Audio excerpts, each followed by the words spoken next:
Hi everyone, Arya की classes में आप सभी का स्वागत है। मैं ज्ञान प्रकाश आर्य हाजिर हूँ आप लोगों के बीच NCERT class 9 math chapter 1 number system का थर्ड इंट्रोडक्शन क्लास लेकर। आज का इंट्रोडक्शन क्लास बहुत ही इंपॉर्टेंट है क्योंकि आज हम लोग सीखेंगे how we can find rational numbers between two given integers और नॉन इंटीजर रेशनल नंबर्स। ये बहुत ही इंपॉर्टेंट टॉपिक है क्योंकि ये क्लास 8th के बच्चे के लिए भी इंपॉर्टेंट है, क्लास 7 के बच्चे के लिए भी इंपॉर्टेंट है और क्लास 9th के बच्चे के लिए भी बहुत ही इंपॉर्टेंट है। तो आइए सीखते हैं कि कैसे हम लोग दो इंटीजर्स के बीच कई सारे रेशनल नंबर्स फाइंड आउट कर सकते हैं। तो सबसे पहला हम लोग मेथड 1 सीखेंगे। मेथड 1 जिसको हम लोग कह सकते हैं अरिथमेटिक मीन मेथड।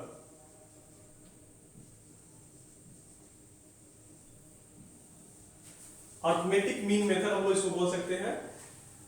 आइए हम लोग देखते हैं कि अरिथमेटिक मीन मेथड से हम लोग कैसे किसी दो इंटीजर्स के बीच कई सारे रेशनल नंबर फाइंड आउट कर सकते हैं। तो इसके लिए हम लोग एक एग्जांपल ले लें।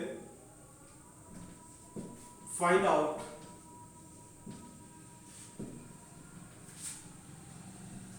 Three rational numbers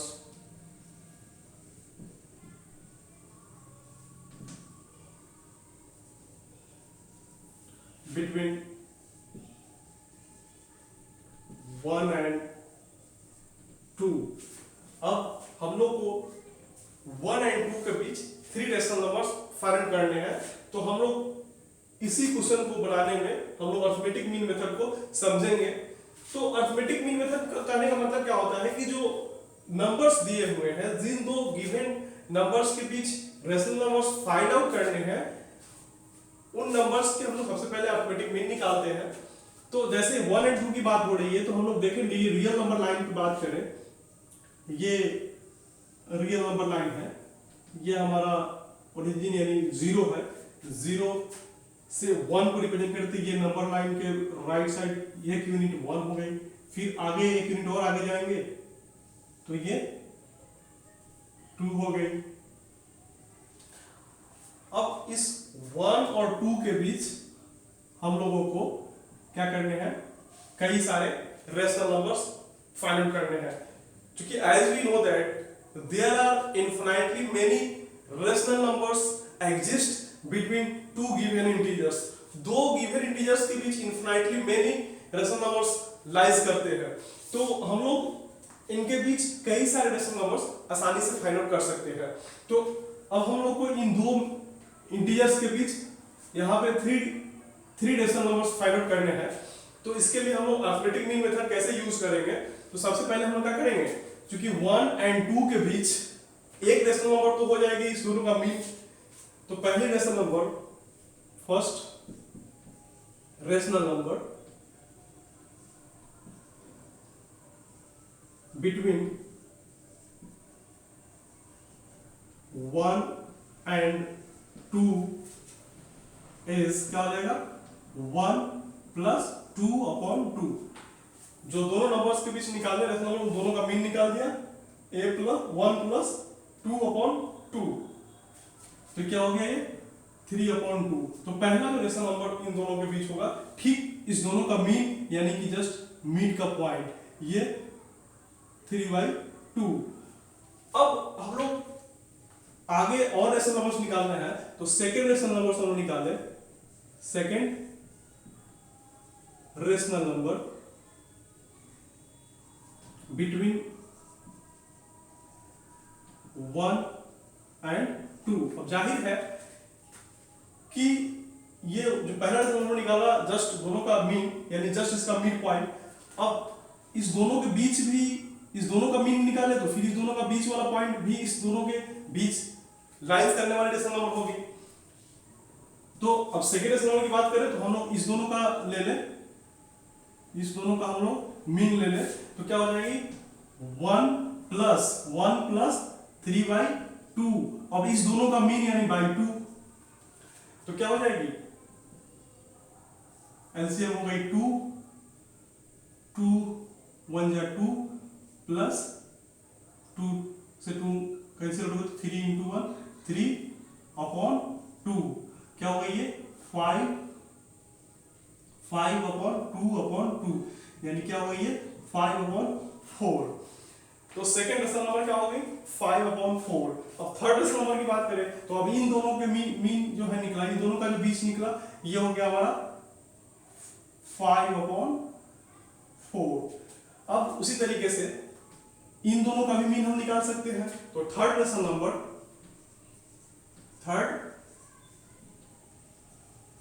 number between 1 and 2 is, अब हम लोग जैसे ही इस दोनों का मीन लिया है हम लोग इस दोनों का भी मीन ले सकते हैं। तो क्या हो जाएगा, इस दोनों का अगर मीन ले तो 3/2 प्लस 2/2। अब इस दोनों का हमने मीन ले लिया तो जस्ट इस दोनों के बीच का जो मिड पॉइंट होगा वो होगा। तो क्या हो जाएगा, इसको हम लोग सॉल्व कर लें तो एलसीएम कितना हो गई 2 से 2 डिवाइड किया 1 तो 3 इंटू 1 3 प्लस 2 2 जा 4/2। अभी कितना हो गया इज इक्वल टू 7/2 यानी ये 7/4। अब इस दोनों के बीच ये क्या हो गया 7/4। इस तरीके से हमने 3 रेशनल नंबर्स फाइंड आउट कर लिए 1 and 2 के बीच। अब यहां से हम लोग और भी रेशनल नंबर्स फाइंड कर सकते हैं, जैसे हम लोग इस दोनों का मीन ले ले, फिर हम लोग इस दोनों का मीन ले ले। इस तरीके से प्रक्रिया बढ़ती जाएगी और इन दोनों के बीच रेशनल नंबर्स फाइंड आउट होते जाएंगे। लेकिन ये प्रक्रिया अगर कहा जाए कि 10 रेशनल नंबर्स निकालिए तो काफी लेंथी प्रक्रिया हो जाएगी। तो इसीलिए हम लोग अब सीखेंगे सेकेंड मेथड, जिसमें हम लोग 10 रेशनल नंबर 20 रेशनल नंबर्स कितने भी रेशनल नंबर निकालने हो आसानी से हम लोग बहुत ही कम समय में निकाल सकते हैं। अब इसमें इस मेथड के थ्रू अगर हम लोग को 10 रेशनल नंबर्स निकालने हो तो काफी टाइम कंज्यूमिंग होगी। तो इसलिए अब हम लोग देखेंगे सेकेंड मेथड। हालांकि ये मेथड काफी यूजफुल है जब 3 4 5 रेशनल नंबर्स निकालने हो तो ये हम लोग यूज कर सकते हैं। तो अब हम लोग देखेंगे सेकेंड मेथड। तो आई होप ये मेथड क्लियर हो गया होगा। तो आइए देखते हैं सेकेंड मेथड। तो अब हम लोग सीखेंगे how we can find many integers between 2 given integers by the second method. तो सेकेंड मेथड में हम लोग फिर से एक क्वेश्चन ले ले, find out 6 rational numbers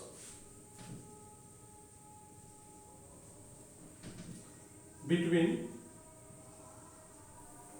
3 and 4। 3 and 4 के बीच हमें 6 रेशनल नंबर्स फाइंड करने हैं। तो अब हम लोग इसको सेकेंड मेथड कैसे अप्लाई करते हैं, तो देखिए क्या करेंगे हम लोग। हमारे पास जो नंबर्स गिवन है 3 and 4, तो इसको हम लोग रेशनल फॉर्म में लिख लेते। क्या लिखेंगे 3/1 and 4/1। अब हम लोग करेंगे कि हमको कितने रेशनल नंबर्स फाइंड करने हैं 6। हमें फाइंड करने हैं number of rational numbers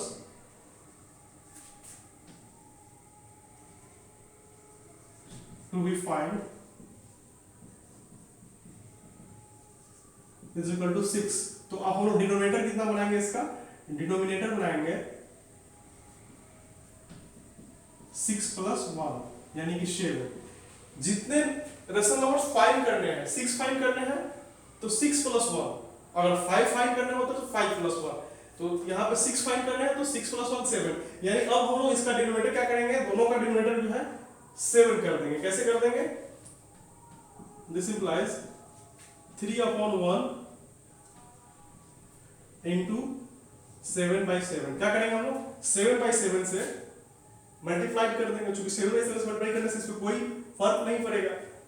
and इसको भी क्या करेंगे हम लोग 4/1 को भी 7/7 से मल्टीप्लाई कर देंगे। तो क्या हो जाएगा, दिस इंप्लाइज ये 3 7 21/7 एंड 4 7 जा 28/7। अब देख सकते हैं कि दोनों का डिनोमिनेटर क्या हो गया, सेम हो गया। कितना हो गया दोनों का डिनोमिनेटर, 7। ये 21/7 है, 28/7, दोनों के बीच गैप भी काफी हो चुकी है। तो अब हम लोग आसानी से जितने सारे रेशनल नंबर्स फाइंड करने हैं, 6 फाइंड करने हैं। तो नाउ 6 रेशनल नंबर्स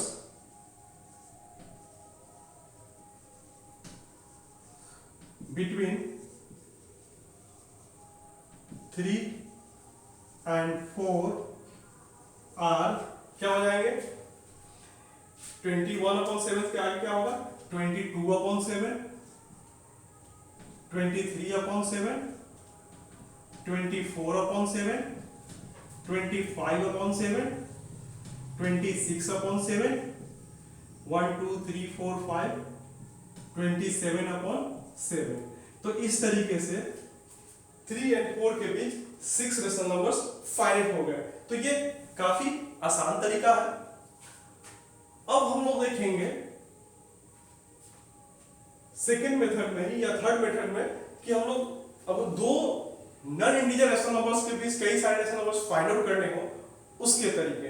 तो आइए देखते हैं थर्ड मेथड उसमें भी कंसेप्ट यही है कि हम लोग जो डिनोमिनेटर जो है दिए हुए जो रेशनल नंबर्स होंगे, जो दो रेशनल नंबर्स के बीच कई सारे रेशनल नंबर्स फाइंड आउट करने होंगे, उसके डिनोमिनेटर को हम लोग सेम करेंगे। ये कंसेप्ट हमेशा दिमाग में रखना है कि रेशनल नंबर को फाइंड आउट करने के लिए किसी भी दो इंटीजर्स के बीच या नॉन इंटीजर रेशनल नंबर्स के बीच कई सारे रेशनल नंबर्स फाइंड आउट करने के लिए हम लोग डिनोमिनेटर को सेम रखेंगे। तो आइए देखते हैं मेथड थर्ड। हम लोग सीखते हैं मेथड 3 जिसके थ्रू दिए हुए दो रेशनल नंबर्स के बीच कई सारे रेशनल नंबर्स फाइंड आउट किए जा सकते हैं। मेथड 3 को समझने के लिए पुनः हम लोग एक क्वेश्चन ले लें। फाइंड आउट 5 रेशनल नंबर्स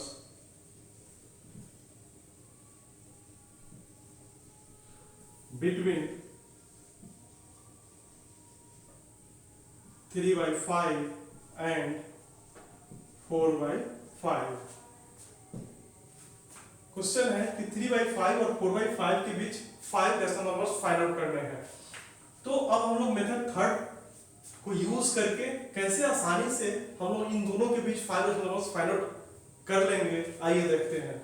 तो सबसे पहला चीज कि यहाँ जो हम लोग देख रहे हैं कि 3/5 एंड 4/5 में एक बहुत ही इंपॉर्टेंट कंसेप्ट यहाँ पे है कि दोनों का यहाँ पर क्या है, जो डिनोमिनेटर है वो सेम है। यहाँ भी डिनोमिनेटर 5 है, यहाँ भी डिनोमिनेटर 5 है, लेकिन इन दोनों के बीच गैप कम है। यहाँ 3 and 4 के बीच 1 यूनिट का गैप है। तो इसके बीच कैसे हम लोग 5 रेशनल नंबर्स कैसे फाइंड आउट कर सकते हैं? तो इसके लिए हम लोग क्या करेंगे कि इन दोनों के बीच चूंकि डिनोमिनेटर ऑलरेडी सेम है, हमेशा आसान हो जाता है जब डिनोमिनेटर ऑलरेडी दोनों नंबर्स का सेम हो। और हम लोग का हमेशा टारगेट भी होगा कि जब भी किसी दो रेशनल नंबर्स के बीच कई सारे रेशनल नंबर्स फाइंड आउट करने हो तो उसके डिनोमिनेटर को हम लोग सेम रखें। तो यहाँ ऑलरेडी सेम है बट दोनों के बीच गैप कम है, तो इसकी गैप को हम लोग बढ़ाएंगे। क्या करेंगे, इन दोनों रेशनल नंबर्स को किसी पार्टिकुलर इंटीजर से मल्टीप्लाई कर देंगे।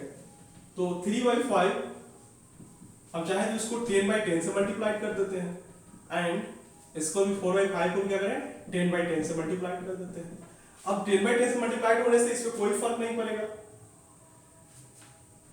लेकिन इसके बीच की गैप बढ़ जाएगी। क्या हो जाएगा 3 10 या 30/50 एंड 4 10 या 40/5 10 या 50। अब देख सकते हैं कि यहां भी दोनों रेशनल नंबर्स का जो डिनोमिनेटर है सेम है, यहां भी 50 हो गया, यहां भी 50 हो गया और इसके बीच गैप भी बढ़ गया। तो अब आसानी से इन दोनों के बीच की रेशनल नंबर्स को लिखी जा सकती है। Now 5 rational numbers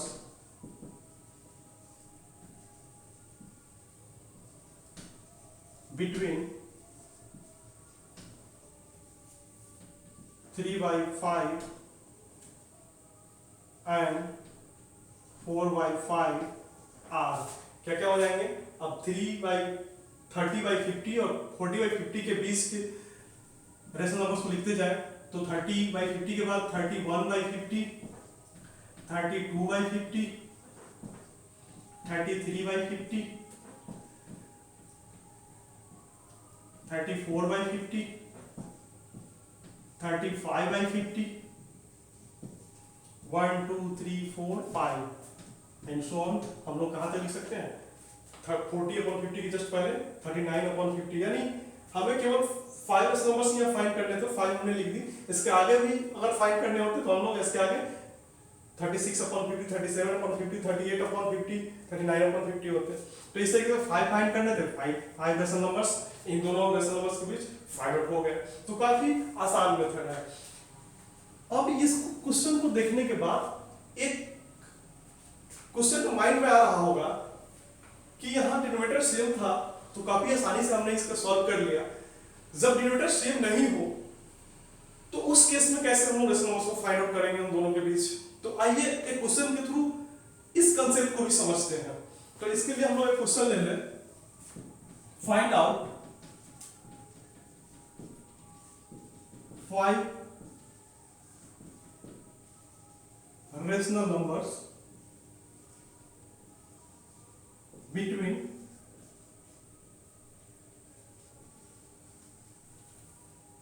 1/3 and 1/2। अब ये क्वेश्चन है कि 1/3 और 1/2 के बीच 5 रेशनल नंबर्स फाइंड आउट करने हैं। तो अब यहाँ पे हम लोग देख सकते हैं कि ये इस क्वेश्चन से जरा डिफरेंट है, क्योंकि यहाँ पे इन दोनों रेशनल नंबर्स के बीच 5 रेशनल नंबर्स फाइंड आउट करने थे, तो यहाँ पे ऑलरेडी डिनोमिनेटर सेम थे, काफी आसान पड़ा। तो यहाँ पे हम लोग क्या करेंगे, तो ऐसे केस में क्या करेंगे, क्योंकि हमारा टारगेट हमेशा फिक्स है कि हम लोग हमेशा डिनोमिनेटर को इक्वल करेंगे, हमेशा एक ही डिनोमिनेटर यूज करेंगे दोनों के लिए। तो यहाँ भी हम लोग क्या करेंगे कि इस दोनों का डिनोमिनेटर सेम करेंगे। तो इसके लिए क्या करेंगे, हम लोग जो दोनों रेशनल नंबर्स हैं उसके डिनोमिनेटर का हम लोग एलसीएम ले लेंगे। तो हम लोग क्या करेंगे, एलसीएम ले लेंगे किसका, दोनों के डिनोमिनेटर का। 3 इसका डिनोमिनेटर 3 है, इसका डिनोमिनेटर 2 है, तो 3 एंड 2 का, तो 3 एंड 2 का एलसीएम हो गया 6। अब हम लोग क्या करेंगे कि इस दोनों को का जो डिनोमिनेटर है उसको 6 कर देंगे। कैसे कर देंगे, तो 1/3 पहला जो नंबर है 1/3 है, इसका डिनोमिनेटर 6 करने के लिए क्या करेंगे, इसको 2 से मल्टीप्लाई कर देंगे, 2/2 से मल्टीप्लाई कर देंगे। एंड जो हमारा दूसरा नंबर है 1/2, इसका डिनोमिनेटर हम लोग इस डिनोमिनेटर 2 को क्या करना है 6 बनाना है, तो क्या करेंगे, इसको 3/3 से मल्टीप्लाई कर देंगे। तो दिस इंप्लाइज क्या हो जाएगा,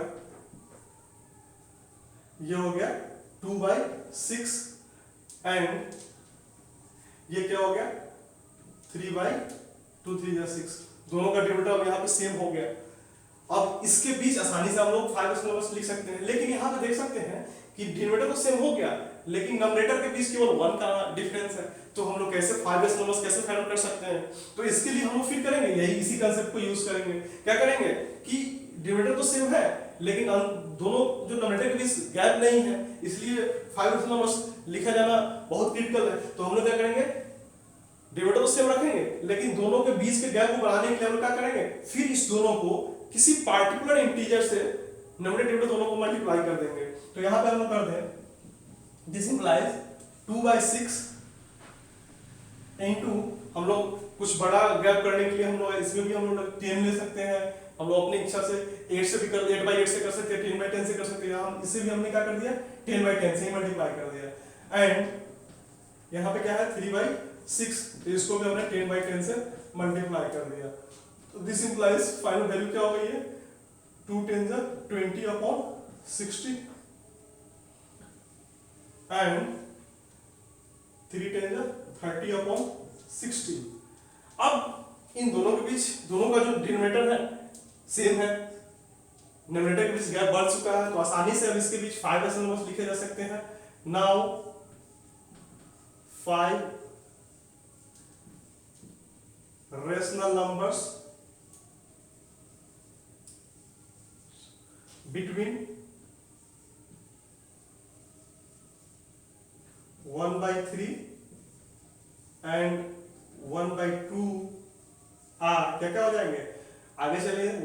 पहला क्या है 20/60, 20/60 के आगे क्या होगा 21/60, 22/60, 23/60, 24/60, 25/60। अब देख सकते हैं 1 2 3 4 5, अब 5 रेशनल नंबर्स और लिखे जा चुके हैं, आगे भी लिखी जा सकती है 26/60, 27/60, 28/60, 29/60। लेकिन हमें 5 फाइंड करने थे तो 5 हमने ऑलरेडी फाइंड कर दिए। तो इस तरीके से ये मेथड यूज करके हम लोग किसी भी दो रेशनल नंबर्स के बीच आसानी से कई सारे रेशनल नंबर्स फाइंड आउट कर सकते हैं। हमेशा ध्यान क्या रखना है कि डिनोमिनेटर को हम लोग को सेम रखना है, गैप कम है तो हम लोग उस रेशनल नंबर्स को किसी पार्टिकुलर इंटीजर से नंबरेटर डिनोमिनेटर दोनों को मल्टीप्लाई कर दें और आसानी से रेशनल नंबर्स फाइंड आउट कर ले। तो आई होप ये काफी इंटरेस्टिंग मेथड लगा होगा। तो इस तरीके से हमने जो तीनों मेथड बताया, तीनों मेथड आप यूज करके आसानी से किसी भी दो इंटीजर्स के बीच रेशनल नंबर्स फाइंड कर सकते हैं। दो नॉन इंटीजर रेशनल नंबर्स जैसे कि ये रेशनल नंबर्स दिए हुए थे, इन दोनों के बीच आसानी से कई सारे रेशनल नंबर्स फाइंड किए जा सकते हैं। तो आई होप तीनों मेथड काफी अच्छे समझ गए होंगे। जो मेथड सेकंड और मेथड थर्ड बताया काफी यूजफुल मेथड है, काफी आसान मेथड है, ज्यादातर आप यूज कर सकते हैं जब भी ज्यादा कई सारे 5 6 10 या उससे भी ज्यादा रेशनल नंबर्स फाइंड करने के लिए कहा जाए तो ये सेकंड और थर्ड मेथड काफी यूजफुल है। तो आई होप दोनों मेथड बहुत अच्छे से आप समझ गए होंगे। काफी आसान मेथड था और काफी इंपॉर्टेंट भी है। ये क्लास 7th के बच्चे के लिए भी, क्लास 8th के बच्चे के लिए भी और क्लास 9th के बच्चे के लिए भी काफी इंपॉर्टेंट है। और इसी के आधार पर हम लोग क्लास 9 के चैप्टर 1 नंबर सिस्टम्स का पहले एक्सरसाइज 1.1 का सॉल्यूशन भी करेंगे। तो आशा करता हूं कि वीडियो काफी अच्छा लगा होगा, और यदि वीडियो अच्छा लगा होगा तो इस वीडियो को लाइक करेंगे, चैनल को सब्सक्राइब करेंगे और अपने साथियों को शेयर करेंगे। आपका वीडियो का लाइक करना और चैनल को सब्सक्राइब करना हमें काफी पॉजिटिव एनर्जी प्रोवाइड करती है, जिससे काफी बेहतर करने का मूड बनता है। तो मेरा एक प्रयास है कि बेहतर से बेहतर कंसेप्ट स्टूडेंट्स को दे पाऊं। तो मिलते हैं अगले वीडियो में एक्सरसाइज 1.1 के सॉल्यूशन के साथ। धन्यवाद।